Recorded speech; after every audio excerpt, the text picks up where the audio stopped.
So this is exciting. We'll just jump into it. My name's Garrett Monroe, and I'm the co-director of Tabletop EDU, and I'm joined by the wonderful Marianne. Marianne Cullinan at your service. Yes, yes, and we are co-authors of the book we shipped last week, digitally shipped. We're sending it off to the printers now, and we've just had a deluge of response from our Kickstarter backers. A little over 1,000 you guys, which just blew us away. And part of one of the stretch goals was to do a podcast. And so here we are. And that's And some here we are. and here we are. So yeah, I thought, as episode one, we haven't done this before. So we're gonna go see how things go. But I thought we could just talk about how things went with the book for like 15 minutes, maybe some ideas we're really excited about, one or two of our favorites from the book that maybe we think might really help some educators out there, or create opportunities for transformational learning and so forth. And then maybe like a retrospective on like what we might do differently.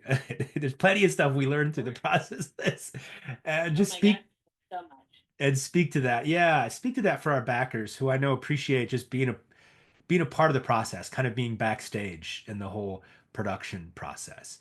Um, yeah, I mean, Marianne, what do you have? Where do you want to start? Well, let's start at the beginning. So we have known each other a couple of years now, Yeah. right? You reached out to me because you'd seen some of the work I was doing, and that was really neat. And we've been kicking around this idea for a book. I think a couple of years ago, maybe four at this point, I started doing some research.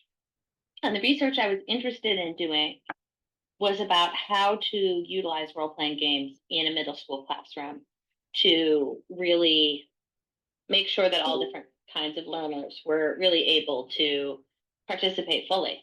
But I realized that before I got to that point, there was even more basic research that needed to be done.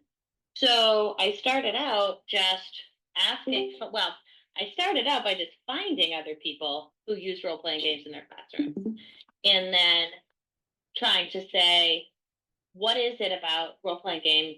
Are people utilizing them in the same way across settings?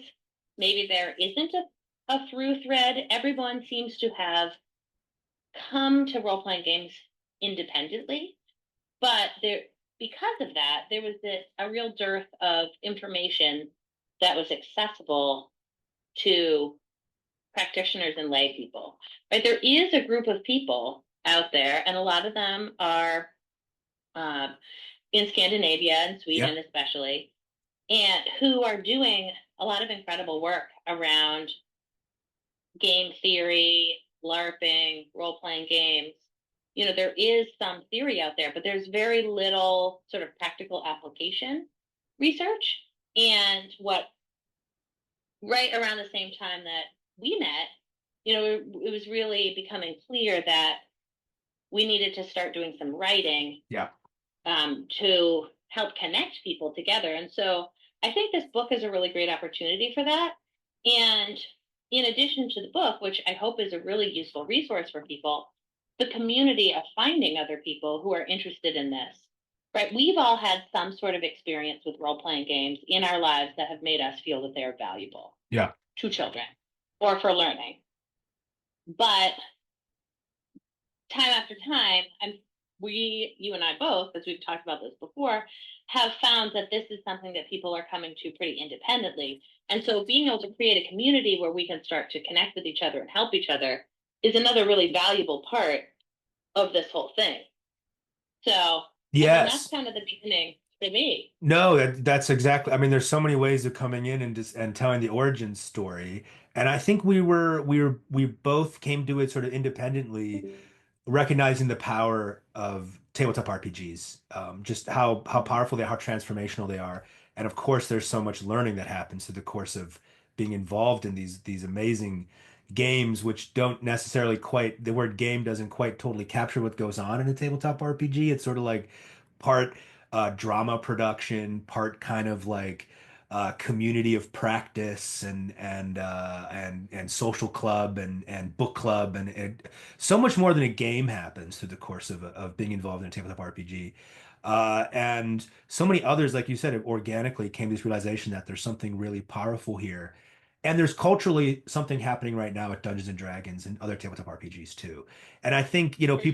people have discussed that, is it COVID? Is it like live play, like Matt Mercer and all that? And it's a combination of those things, but it's having a moment.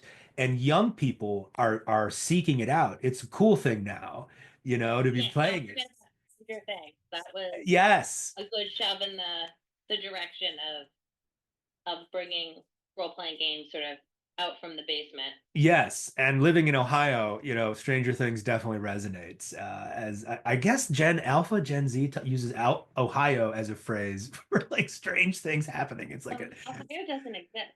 oh yeah, no, there's And a, it's student. yeah, give me a roll. Let's make an arcane check. Yeah. But so yeah, People love, yeah. People in New England, well, in New Hampshire, they love to talk about Ohio. yeah. I don't know why. And I'm not a native, so let it rip. I'm a transplant to Ohio, so I have no dog in this fight. Um, but it is an interesting place to write the book from and to start this group.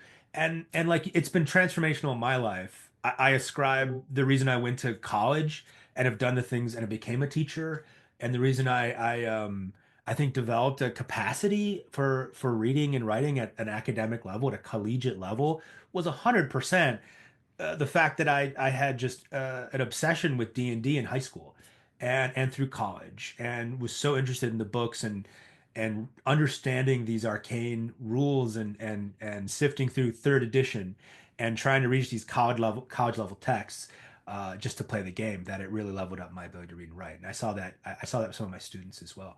And so like you said, we're seeing this emergent phenomenon of educators starting to do this, but there isn't a group that's really dedicated to just educators. There's been groups that have come out who are using tabletop RPGs for like counseling and for therapy. There's a couple other Yeah. nonprofits in this space, but I looked at the ecosystem and was like, there's really a group. We're missing a group just for teachers and folks in that space, and I wanted to build a group that could do that. And yeah, I saw your panel from was it the International Literary Association and also hosted by Wizards of the Coast. And you were just phenomenal and speaking about really exciting things. And you were talking about just flying to a conference in Sweden. And so it was just like I had to reach out and see like, hey, would you want to partner up in some capacity? So that is in some ways the origin story. And then like you said, through publishing the book, part and parcel with the Kickstarter was let's publish the book as a kind of weather balloon to see what kind of reception we get, and through that we can also build the community. And so we did plow a lot of we put a lot of effort into just outreach, and so we did put a lot of money into marketing just to find our people. And so this Discord group, this community, is a result of actually a lot of effort and actually a lot of money that we plowed into, that Yeah, for you sure. that you guys helped crowdfund. Part of the Kickstarter paid for it, but a lot of this went into just finding people who are interested in tabletop RPGs and teaching and learning. And so we're starting to build this community, and we've had our noses so into the book for the last year that it's been hard to pop out and engage. Honestly, we've been so kind of stressed out about delivering that now it's just such a relief. And there's still some reward. We're still working on some items, but I'm confident. Like I'm popping out of my hole, and I'm really excited to be doing things like jumping in Discord more and doing the podcast. So, It's finally spring, Garrett. it's such a It's relief. Connie Garrett. Hold the accordion, please. Yeah. Well, I think so. Again, to sort of pull the curtain back, because I feel like that's what a lot of this podcast episode is about. We spent a lot of time back and forth thinking about, well, so what is this book, Yeah. right? What does the community need? And so there's really kind of three parts to it. Let's get into it. There's the theory part where we try to ground some of what we all know to work and we all kind of know and love in some of the theory that does exist out there, because one of the sort of the missions of the book and our community is to kind of bridge some of that, what's happening on a theoretical level to what practitioners are seeing, so that we can utilize theory to help us get the most out of what we're doing. And that's really interesting. I know you have a favorite theorist. Mine is Gary Allen Fine. Yeah. I love me some. He's my jam. Um, and you're a G guy, Oh yeah. and so it's really cool. There's some really neat theory stuff to think about in there, and then the second part is more sort of practical application. How do you actually do this? Yeah. And I know a lot of people came to us sort of originally and were like, are you going to give us a system that we can use in the classroom? Yes. And that is not what this book is about, because if it were No. that easy, it would already exist. Yeah. Right. Yeah. And that's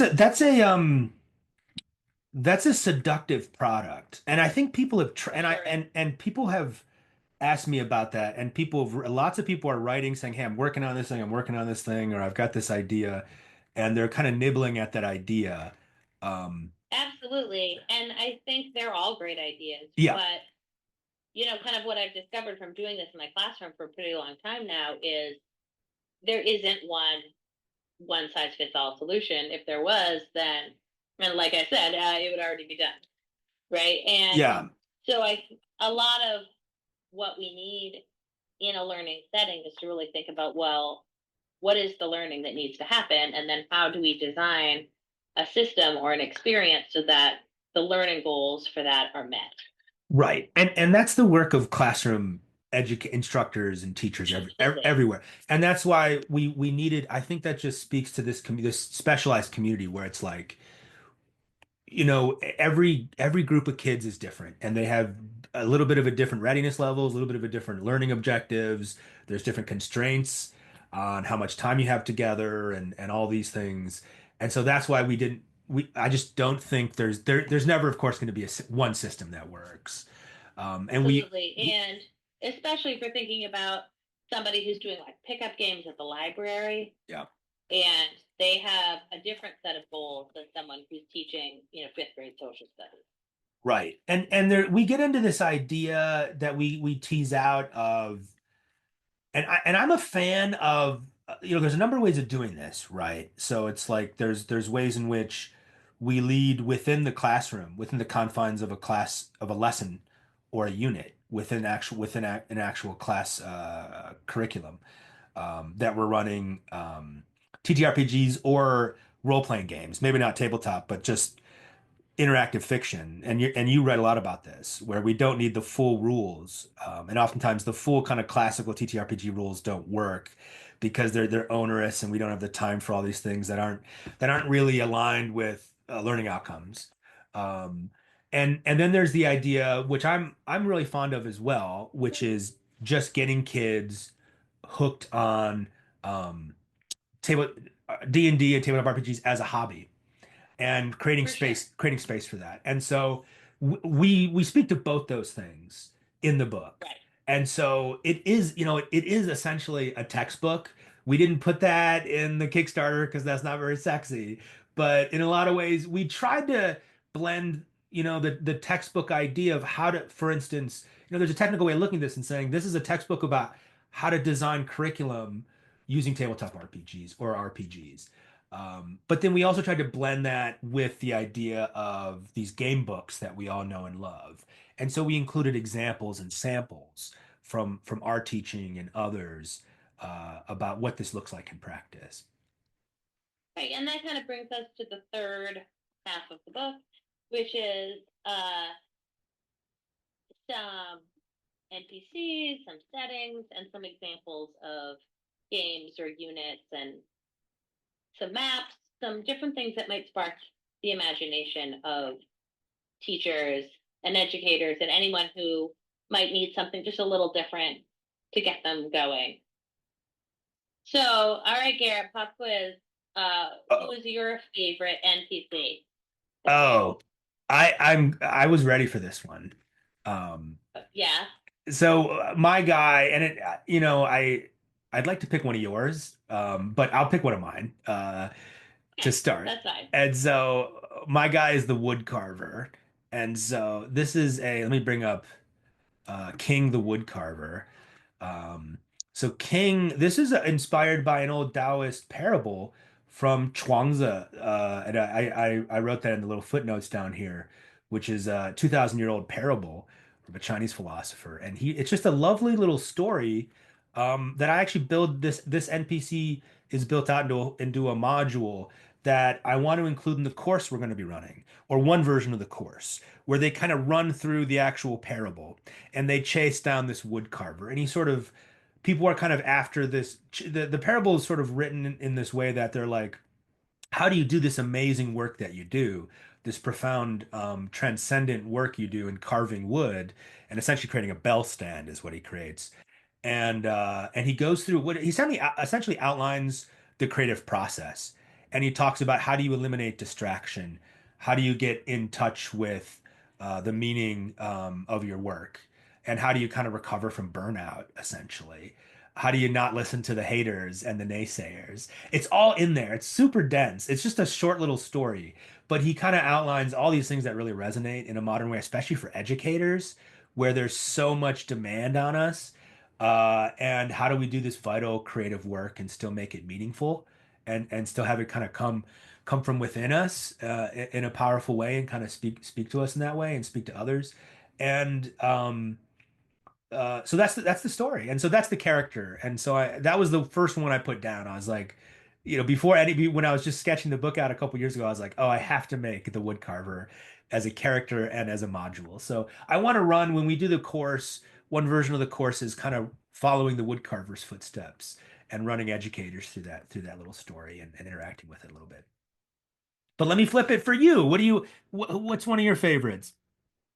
Well, so there are four really great ones that were created by some of our backers that are all really fun. I am a big fan of Felix Romari, the time traveling grandfather rabbit, Oh yes. that Ryan Allen Jones and I came up with together. That was such a fun thing. If I had to go back in time, I'd have more collaboration with the NPCs. We didn't put too many of those in the Kickstarter because we hadn't done it before. But if I could go back in time, I would have added a lot more slots for that because that was one of the most fun things that we did during this book creation was working with the backers to do that. And Felix Romari is very much based off of the hairs from the Redwall series. Oh yeah. And The Long uh, Patrol. yes, the Basil Stag hairs of the world Yeah. and it's just a hoot. It's this idea that he travels through time and he's sort of a former captain, and he has a million grandchildren, and he just sort of travels through time, bringing them all on field trips. Oh, So he can just sort of pop in and help you out. You might meet him at a sort of random time. And if you need a safe place to go and you've befriended him, he might bring you back to his house. And it's just such a nice, interesting way that a DM could you have a friendly face kind of turn up when the party needs it if yeah. it's interspersed within the plot. But gosh, I don't know. This is a tough question.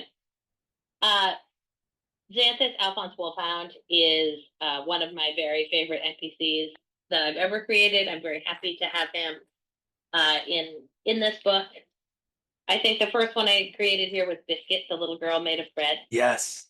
and she's really funny because she came originally from this sort of mansion heist campaign that I ran for kids, and I was just called Biscuit because she worked in the kitchen. Yeah. And her whole point as an NPC was to let the characters know that there was a back entrance or a back staircase that they could use to get to the second floor.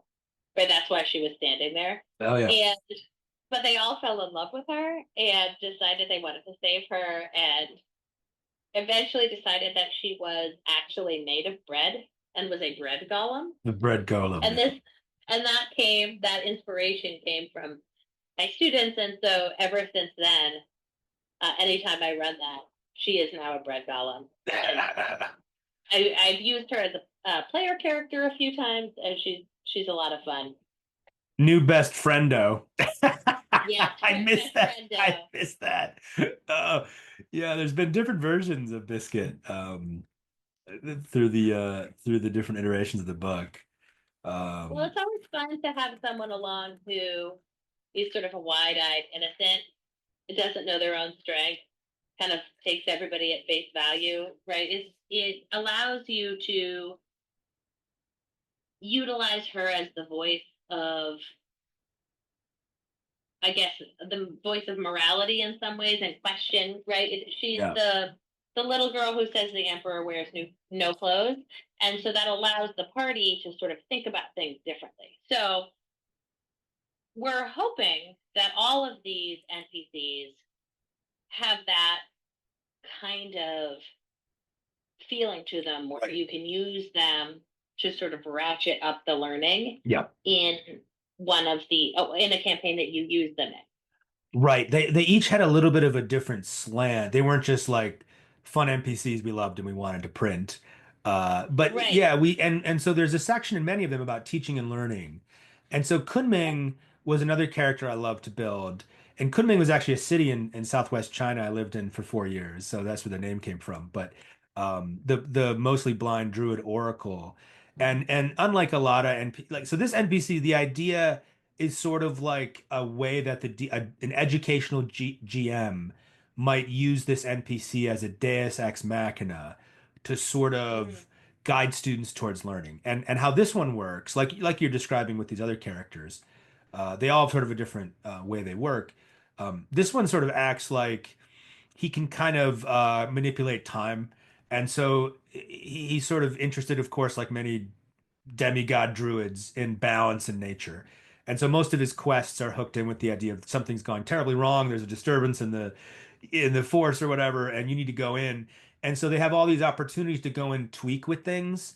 And if something doesn't quite work, it's not like the whole universe blows up, but they can plop out of his time traveling pool and they can try again. So it's a lot like model based thinking where they can try out different systems, like manipulate, trying different things without huge stakes, which is Mm-hmm. one of the things why tabletop RPGs are so great for people, for learners to try things without high stakes like in the real world.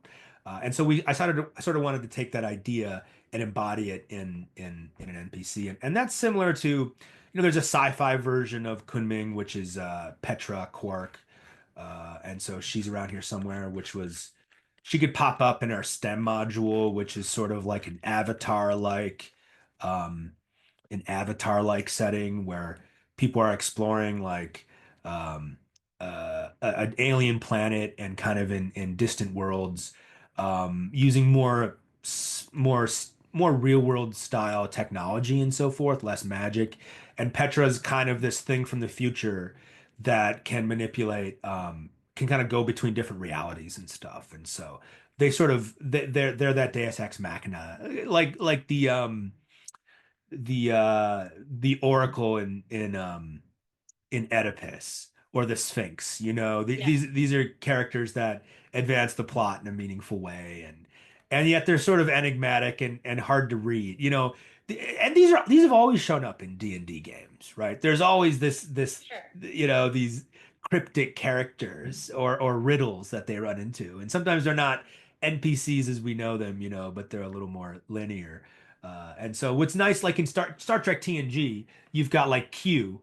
I don't know if you're a Trekkie, but like Q, Um, Q is the best. yeah, he pops in and then you, Alexiana Troy is the best. oh, that's, yeah, But when right. Q and Alexiana Troy get married, eventually or whatever, that's the best. There's the fan Uh, fiction. yeah, Yeah. Q is a good way to do that. And what's cool, Uh, and they give you just enough Q, and then they yeah. take him away, right? And that's sort of that's the way to run these NPCs. you can't leave your students with them too long, or the magic, the kind of the shine wears off. And so they always have these superpowers where they can often kind of like dismiss you or whatever, and so forth. So it keeps the drama up. But yeah, so those are some Well, yeah. oh, I just wanted to point out quickly, another one that I enjoy a lot is Death himself.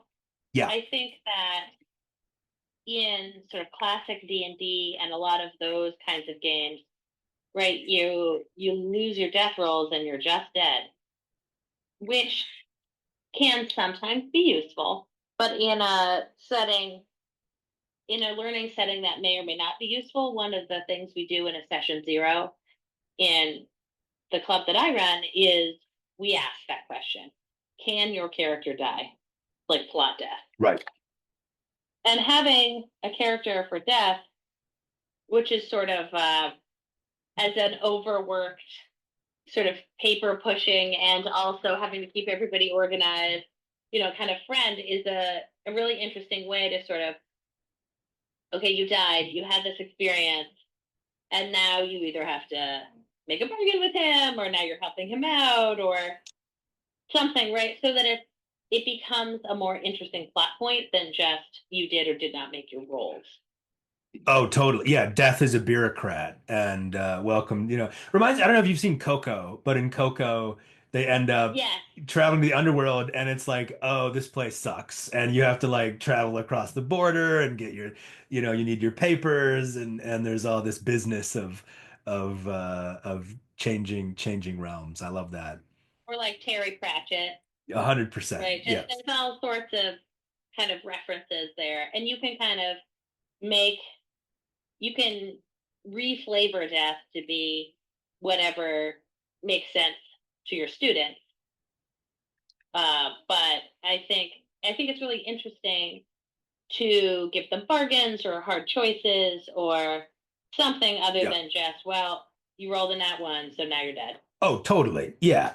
No, I mean, that's what, if there was one word to talk about tabletop RPGs and what separates kind of, mediocre games from really compelling games, the word is agency. And it's sort of a Yeah, trendy word, but it's give your players agency, which means choices and power to make choices. And often, people who take this on say, "Oh, okay, we'll give them, do you go dark hat or white hat, right? Black hat or white hat, or do you right. left door or right door?" And those are kind of boring choices, though. The real art is giving them tough choices. And that's where things get really exciting when you kind of they have to sacrifice something or they have to make a trade-off. And it's like not clear exactly what the right answer is, and you just sort of work through it. Like those are the juicy problems, right? That us in academia are interested in. That's what a PhD is built on, is uncovering some truth that's not quite there, and it's not quite clear what it is yet. And so if we can instill a little bit of that into our game design, we're setting them up for college, for critical thinking and so forth. And so, people, 100%. yeah, yeah, And that's sort of the mission of some of these settings as well. I think oh, let's go to settings for when a minute. And then maybe we'll there's a couple people in the audience. So I want to get to I want to before we lose anybody, I want to get to them in a second. But yeah. sure.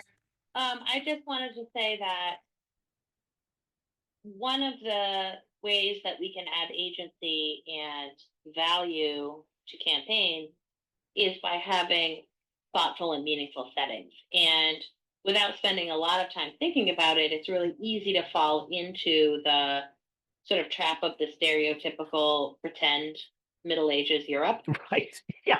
right? Because that's the stereotype we have from our schema from fantasy. Yeah. And so our 12 settings are trying to do some work to set up an environment that has some value to it and has some depth and some ideas of what it would be like so that maybe you can take that just exactly how it is off the page, or maybe you can reskin it for something that works for you, but it allows kids to have an experience that goes beyond, your princess is in another castle kind of Which was a chapter typical a stuff. chapter Yeah. you wrote. Yeah, no, and there's the same slant we discussed the NPCs with their settings, where they all have some different, slightly different slant on how they work for teaching and learning.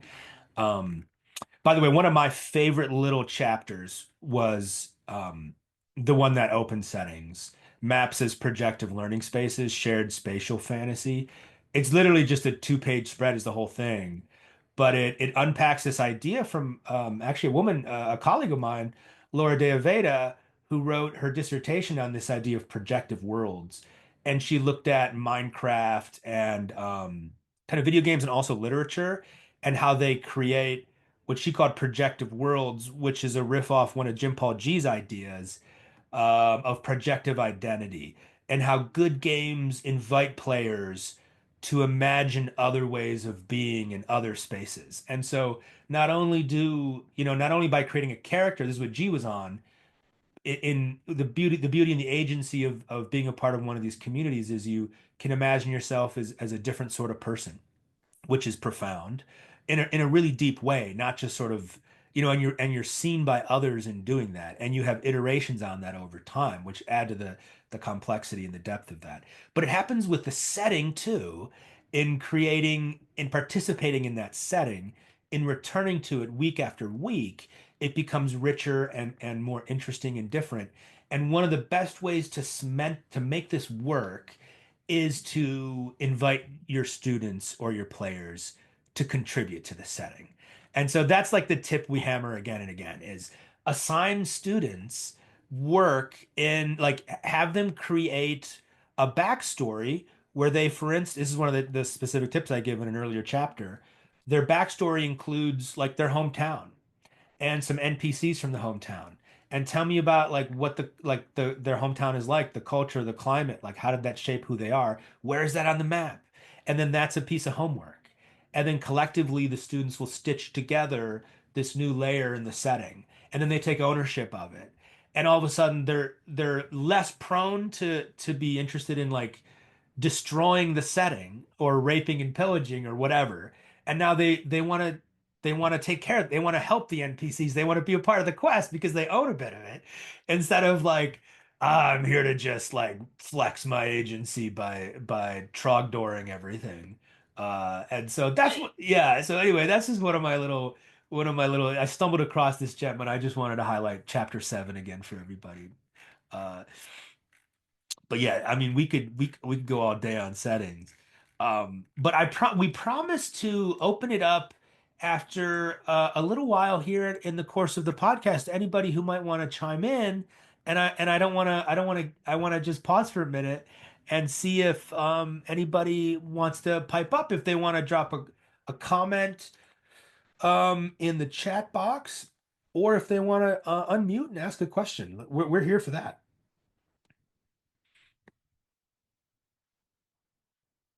And if not, totally cool too.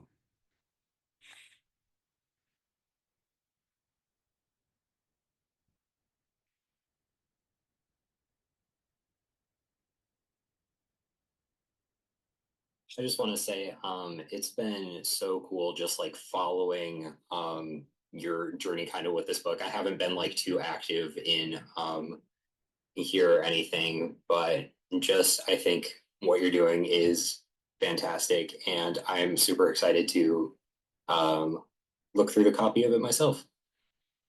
Thank you. Thanks for saying that.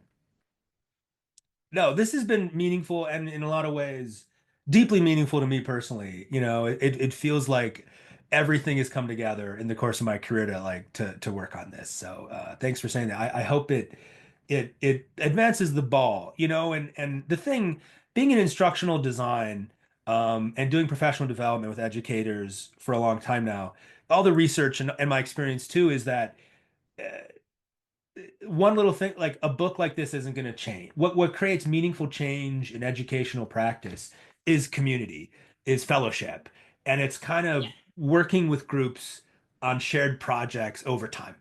And so that doesn't mean we have to be super, working like this doesn't have to be a super collider, like we're really tightly knit working on this. It just means that we have to have some, we have to kind of touch base and share insights and collaborate a little and be in the same space. And so I think, the book is a part of the community and a part of the movement. So But yeah, thanks for saying that, and it's definitely exciting. I think we're just getting started.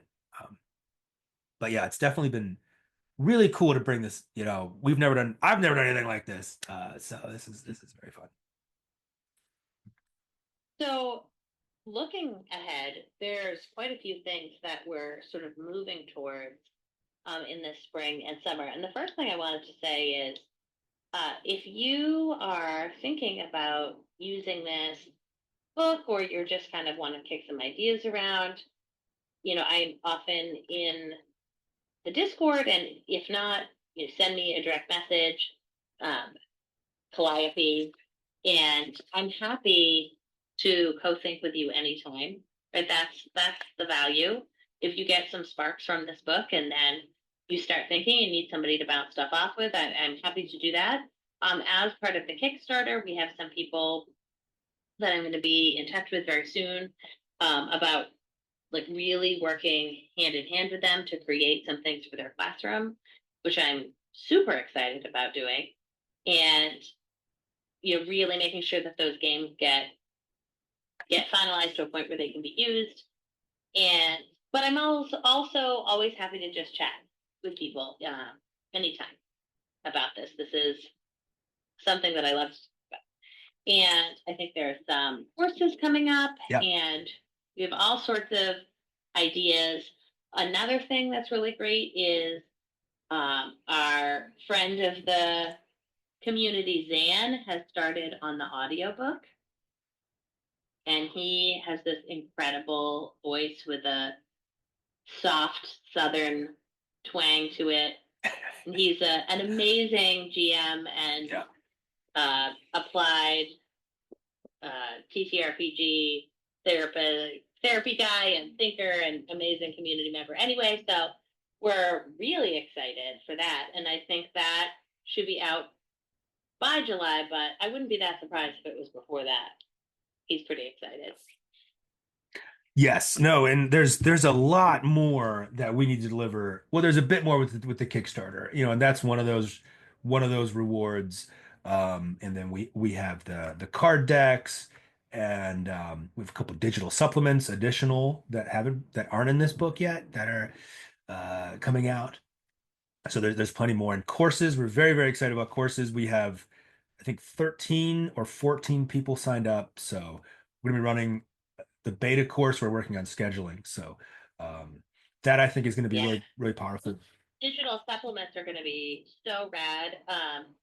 Ben Beck and Jennifer Genova, who are two people in our community who are just incredible educators, have submitted some digital supplements, and some other people in the community have, and it's exciting. It's exciting.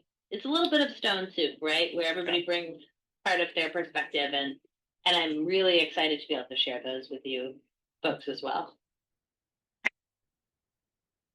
The last thing is, I think we could say, oh shoot, yeah, there's two things really. There's Origins Game Fair. So Yeah. Origins, I will be at Origins that Friday. Let me pull up Origins just so we have the dates there. And we have thanks So it's 20th. It's the weekend of June 20th. June 20th is the Friday. I know because that's the last day of school. So I won't be there because my middle child is graduating from 8th grade. And then it's also my father's birthday and my husband's birthday. So unfortunately, actual real life is going to take me from Origins this year. But Garrett, I'm excited for you to be there, and Jennifer and Dan will be there, and it's going to be really great. I hope that people come. Members of our community are doing lots of different panels that have to do with the kinds of things that we're doing here. And you can talk to Garrett on Friday if you're around. That's in Columbus, Ohio.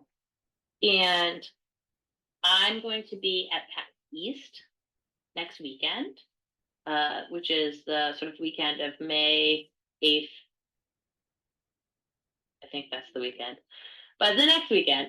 And we're going to be doing some things, and Ben will be there, and Jennifer, and So we have some East Coast people doing some good work that we would love to have people be part of as well. If you're in Boston, um, for PAX East.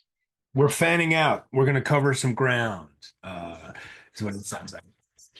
See, I think that, as you alluded to, or I guess directly said, you'd even allude earlier, I mean, that's where the power is, right? It isn't, we are so excited to share this book with you and all the thinking and all the writing that we've done, but we're very aware that this becomes a movement, this becomes a way that we support each other when we're all part of it.